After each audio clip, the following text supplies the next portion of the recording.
Pour conclure, nous allons vous prouver si le Coran vient bien de Dieu. Car comme il a été dit, si celui-ci provient de Dieu, il doit contenir des miracles. Et si vous lisez le Coran, vous verrez qu'il contient des informations qui ne pouvaient être connues à l'époque, c'est-à-dire il y a 1400 ans. Mohammed était un homme qui vivait en plein milieu du désert d'Arabie, là où la technologie n'existait pas. À cette époque, il n'y avait pas d'électricité, aucun appareil électronique, rien de tout ça. Les gens vivent de la terre, se déplacent en chameau. Personne n'avait inventé ou même pu imaginer les choses telles que des sondes, les scanners, les satellites, etc. Et pourtant, dans le Coran, nous pouvons lire « Sous l'eau, il y a des endroits où il y a de l'eau douce et de l'eau salée. Et entre les deux se trouve une barrière invisible qui empêche les deux eaux de se compénétrer. C'est-à-dire que le sel de l'eau salée ne va pas dans l'eau douce. Ces barrières les empêchent. Les océanologues comme Jacques-Yves Cousteau ont découvert cela récemment grâce aux sous-marins où ils ont pu faire des prélèvements d'eau, etc. Qui, il y a 1400 ans, en plein milieu du désert, pouvait savoir qu'il y a des barrières invisibles dans l'océan? Il est écrit dans le Coran que l'univers est en expansion continuelle, c'est-à-dire que celui-ci ne cesse de grandir. Les étoiles s'éloignent les unes des autres constamment. C'est en 1920, grâce aux appareils très perfectionnés, tels que les télescopes puissants, que nous avons pu savoir que l'univers était en expansion continuelle. Qui, il y a 1400 ans, pouvait connaître cette information? Nous savons aujourd'hui que les montagnes sont comme des piliers et possèdent des racines.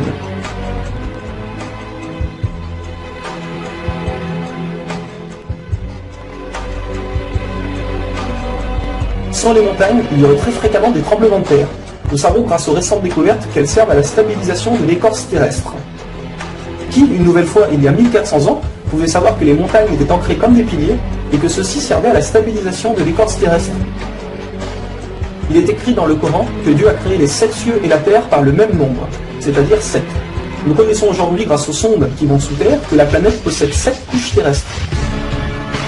Le noyau interne solide, le noyau externe liquide, la couche D, le manteau inférieur, puis le manteau intermédiaire, le manteau supérieur et la lithosphère. Qui, il y a 1400 ans en plein milieu du désert, pouvait savoir que la Terre possédait 7 couches? Il était impossible de connaître cela sans la technologie récente. Il est aussi mentionné que les plantes ont des sexes, mâles et femelles.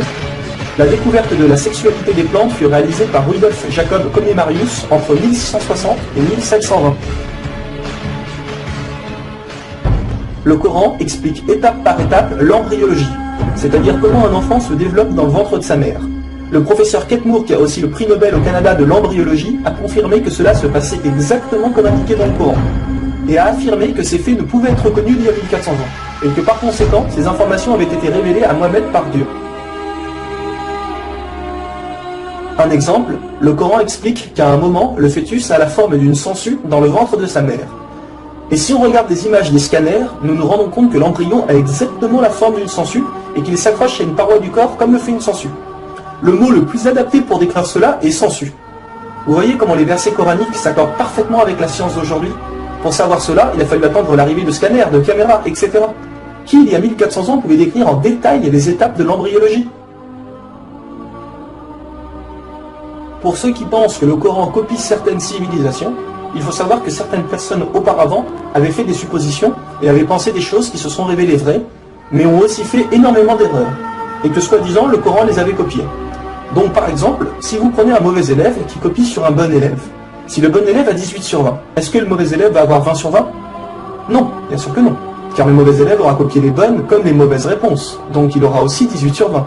Alors si soi-disant le Coran copie les civilisations, peu importe, comment se fait-il que le Coran extrait le vrai du faux? De plus que ces quelques civilisations ne faisaient que des suppositions. Or, Mohammed affirme être sûr de tout ce qu'il dit. Le Coran contient plus de 500 versets dus à la science, sans aucune erreur ou contradiction. Et la technologie d'aujourd'hui ne vient pas contredire, mais confirmer tous les versets un par un du Coran.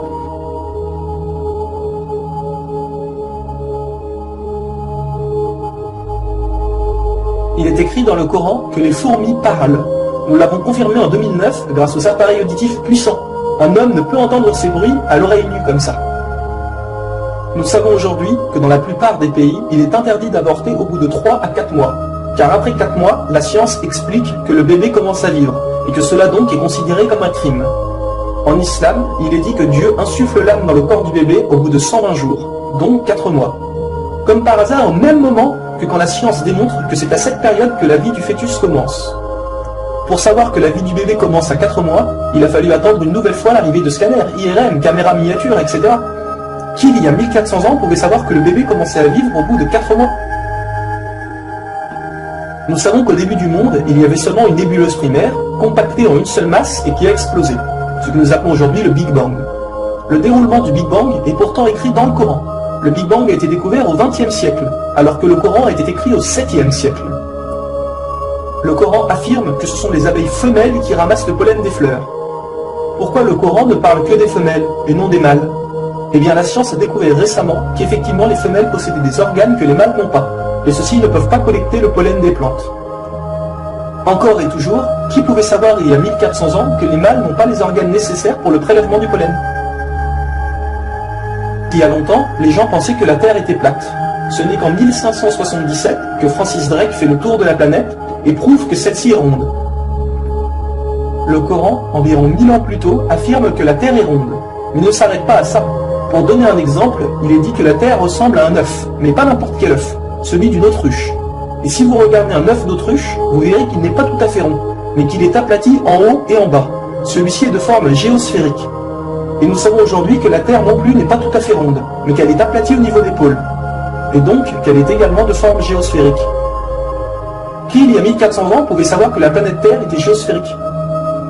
Il a fallu attendre les satellites pour sortir de la Terre pour se rendre compte de cela. Soyons honnêtes, qui, il y a plus d'un millénaire, pouvait faire toutes ces affirmations sans aucune technologie? Rendez-vous compte, à cette époque-là?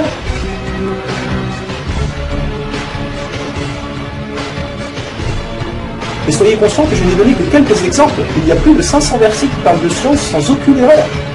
Le Coran parle d'astronomie, de biologie, de physique, de géologie, etc. Ça ne s'arrête pas là. Le Coran ne comprend pas seulement des miracles scientifiques, mais des miracles linguistiques ou numériques. Par exemple, le mot terre apparaît 13 fois dans le Coran, et le mot mer apparaît 32 fois. Additionner 13 plus 32, cela vous donne 45. Si l'on met cela en pourcentage, 32 fois le mot mer sur 45 donne 71%. Et c'est exactement le pourcentage que la mer recouvre sur la surface de la Terre. La mer recouvre 71% de la surface de la planète. Et 13 sur 45 donne 29%. Et c'est exactement le pourcentage que représente la Terre sur la surface de la planète. Croyez-vous vraiment que cela vient du hasard? Le mot paradis apparaît 77 fois. Et devinez quoi? Le mot enfer apparaît aussi 77 fois. Le mot foi apparaît 25 fois. Le mot mécréance apparaît 25 fois. Le mot dunya, qui signifie le monde d'ici-bas, apparaît 115 fois. Akira, qui signifie le monde de l'au-delà, apparaît 115 fois. Le mot ange, 88 fois. Le mot diable, 88 fois. Les hommes, 23 fois. Les femmes, 23 fois. La vie, 145 fois. La mort, 145 fois. Bonne œuvre, 167 fois. Les péchés, 167 fois. Les 7 cieux apparaissent 7 fois. Et il y a encore plein et plein d'autres exemples.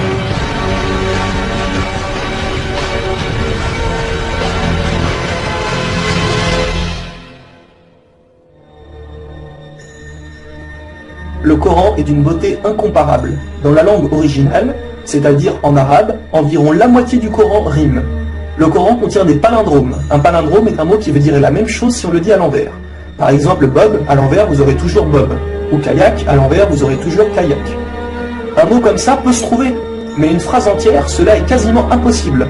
Ou alors votre phrase ne voudra rien dire. Mais non, le Coran possède des phrases entières en palindrome, et ces versets ont un sens très profond. Le Coran ne possède aucune contradiction ou erreur.